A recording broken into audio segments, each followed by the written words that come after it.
یہ ایک ٹک ٹاکر ہے کوین دارو کے نام سے۔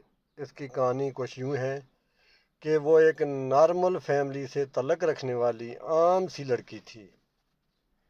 اس کے شوہر کی جرمنی میں جاب تھی تو اس نے اس کو اپنے ساتھ ہی بلا لیا۔ وہاں ان کے 2 بچے ہو گئے۔ اس دوران کوین دارو سوشل میڈیا پر ٹک ٹاک بناتی رہی۔ وہ حجاب پہنتی تھی۔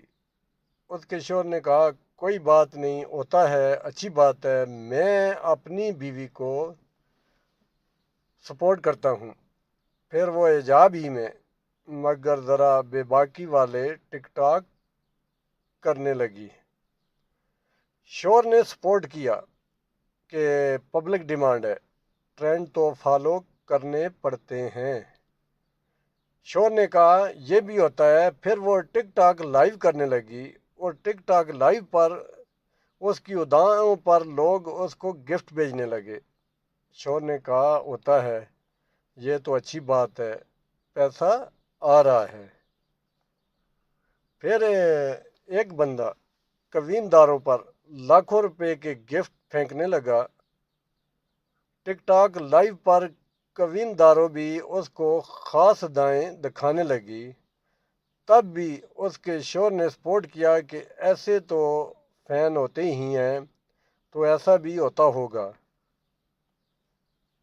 لیکن کوین دارو کو پتہ چلا کہ شوہر اور 2 بچے غلط ہیں، اور دبئی میں وہ والا بندہ جو اس کی ٹک ٹاک لائیو پر لاکھوں روپے لٹاتا ہے، دراصل اس سے سچی والی محبت کرتا ہے۔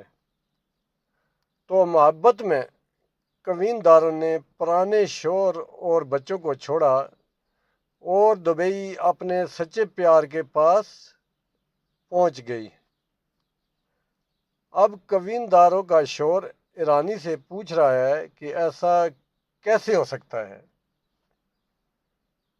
اسی لیے عورت کو فتنہ قرار دیا گیا ہے۔